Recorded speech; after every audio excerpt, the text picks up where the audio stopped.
देखिए, लोकसभा चुनाव तो आ ही गए, अब तो उसमें फाइनली है, अनाउंस होने की बात है कब कोड ऑफ कंडक्ट लग जाए। और इलेक्शन कमीशन, मुझे लगता है एक मोटा मोटा अंदाजा है कि ये 13-14 में हो जाएगा। और फिर कोई समय नहीं रहता, फिर तो 20 दिन के टाइम पे कई फेजेज हैं। यूपी में कई चलते हैं, बड़ा बिहार स्टेट है, महाराष्ट्र है, हमारे यहाँ तो शायद एक फेज में ही हो जाए। मेरा अपना अंदाजा है कि मोदी साहब का ग्राफ पहले से बड़ा है, और इस बार पहले दोनों से बढ़ के सीट आएगी, क्योंकि राम मंदिर का एक अलग असर है जो पहले दो में नहीं था। तीसरा, ये जो आपका एक 5 वर्ड की जो टॉप इकॉनमी है, उसमें आना भी, आखिर पढ़े लिखे लोग, समझदार लोग इस बात को समझते हैं, एजुकेटेड लोगों में इसका बहुत असर है।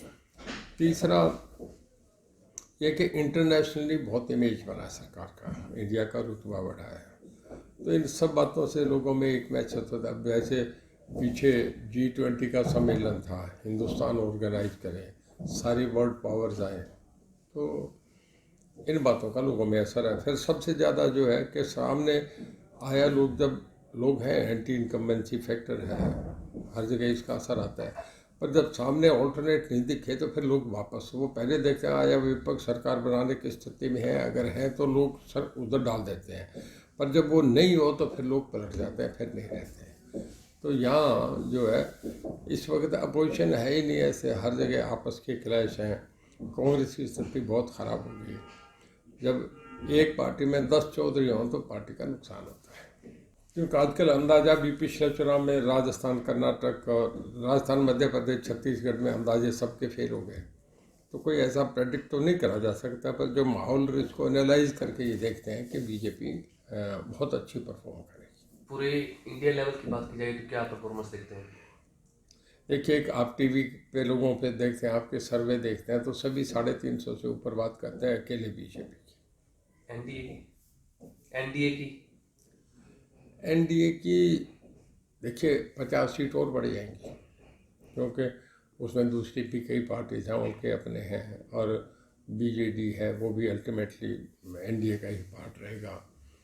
दूसरी जो पार्टियां हैं वो नीतीश कुमार हैं, आपका साउथ में भी कुछ पार्टीज हैं जो इनके साथ इन अलायंस चुनाव लड़ रही हैं।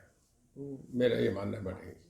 लगता था कि नीतीश कुमार कन्वीनर बनेंगे, नीतीश कुमार मना करके कुछ दिन बाद पाला बदल गए, बीजेपी की तरफ आ गए। मेरा ये मानना है कि उसके बाद केजरीवाल भी, ममता बनर्जी भी वेस्ट बंगाल में कहे कि हमें 23 सीट दूंगी, 2 दूंगी, तुमने लड़ना, तो उसका भी कांग्रेस से ठीक नहीं है। और अखिलेश ने करा है समझौता, पर मैं नहीं मानता कि अखिलेश इनके अपने कैंडिडेट खड़े कर देंगे, इनके लिए कंपेन नहीं करेंगे। कांग्रेस उत्तर प्रदेश में है नहीं। जब राहुल गांधी बरेली छोड़ के चले गए, सोनिया गांधी ने लड़ने से इनकार कर दिया, और ये भी पहले ये था कि सोनिया गांधी थी, रायबरेली लड़ेगी, प्रियंका गांधी, उन्होंने भी मना कर दिया चुनाव लड़ने से। कल रात में टीवी पे देख रहा था, कर्नाटक के बहुत नेता लोकसभा से इनकार कर रहे हैं। ये राजस्थान में हालत है, कोई लड़ने को तैयार नहीं। ये स्थिति 1977 में आई थी कि कांग्रेस की कोई टिकट लेने को तैयार नहीं था, वो हालात हो रहे हैं। वजह क्या है आखिर, क्यों कांग्रेस की जो सीनियर लीडरशिप है लोकसभा चुनाव से क्यों बच रही है? देखिए, लोग लीडरशिप के साथ रखते हैं। एक टाइम ऐसा आया था जब जेपी मूवमेंट था, जेपी के साथ 1970 में एक आंधी चली थी। एक समय ऐसा आया था जब देवीलाल और वीपी सिंह की आंधी थी, ये 1989 में थी, तो सब पूरा नॉर्दर्न इंडिया बदल गया था।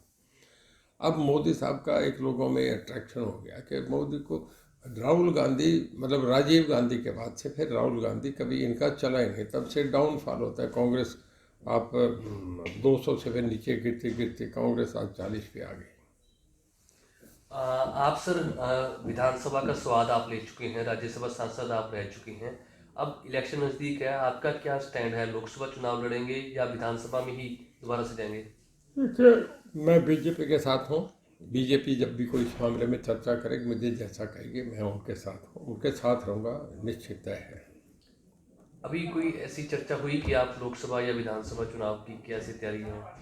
देखिए, जब बताना होगा तो आप लोगों से टीवी पे कह दूंगा कि जी हमारा चर्चा हो गई, ये कर रहा हूँ। ये पक्का है कि चुनाव लड़ूंगा, लोकसभा लड़ूँ या विधानसभा लड़ूँ, ये मुझे जो हाईकमांड कहेगा।